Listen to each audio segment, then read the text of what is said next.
Marine One behind the president.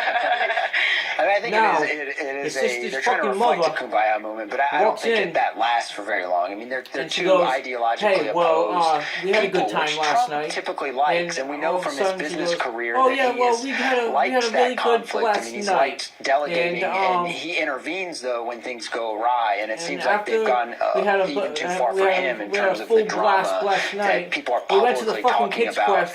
These names that are becoming household names, and they're not supposed to. And Francesca Anna's mentioned the ideological impact of one wins over the other in terms of policy. And when you look at what happened in Syria, the president was very aggressive in Syria, and the thought is that Jared Kushner is much more of a globalist, and Steve Bannon is much more of, let's take care of things here at home. Well, also, if you look at the priority list, though, the things that Steve Bannon wanted came first. The travel ban, as you were talking about, healthcare. Well, they didn't go well. They were at the top of Donald Trump's list, so that's one way to look at it. Well, that hurts Steve Bannon, though. That hurts Steve Bannon. I mean, if they'd gone well, he'd be riding high.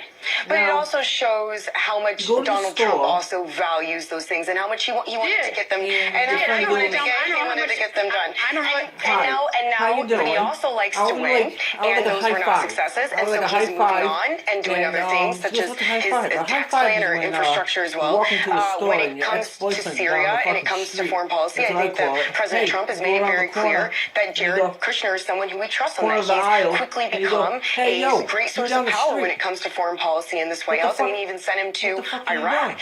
And that's very huge for someone in his position. And so I think when it comes to those issues, he's going to listen to Jared. But when it comes to the more domestic issues that we were talking about before, he might be more inclined to listen to Steve Bannon, or at least he was before. I think the person riding high tonight in the sort of the Trump sphere is whoever said pick Gorsuch, because that is his today that was a victory for him. Yeah. Oh, it's a clear victory all the way through. I mean, they picked somebody who could be confirmed with wide Republican support, make the Democrats look, petty that was their hope, for opposing him.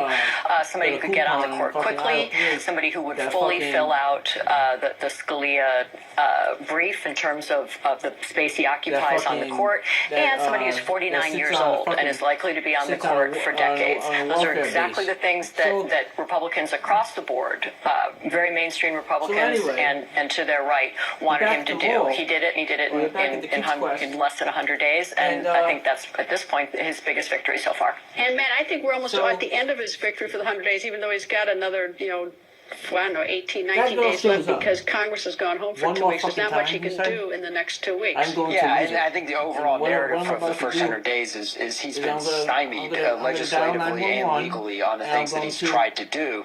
Which is very interesting, though. He does have the House and the Senate. I mean, he's been stymied within his own party, which is, I think probably a criticism. He was supposed to get the deal. And he doesn't have his own team to get it together. And an articulation sort of coming in about what he wants. And some of that is reflective of those internal stripes that we were talking about earlier, where he's almost internally conflicted with things like climate change, where they're changing regulations, but they're not getting out of the Paris climate deal, or the Iran deal. He can criticize without getting out of it. But there's also been some promotion of solar energy. I mean, there's been, that's the interesting thing. People focus on the coal, but there's been some promotion or help on alternative energy. Not a whole lot, but which makes it hard, I think, for the Trump doctrine internationally is hard to articulate, and the Trump doctrine, what he wants domestically is hard to articulate, because there's not like one sort of forceful, this is what we want to do, and it's not as simple as build a wall as he talked about in the campaign. And I think the climate change is that feeds into the Steve Bannon theory, is that America first, and we don't want to be, we want to drill and get our own stuff. Right, and so America first is the one uniting strategy.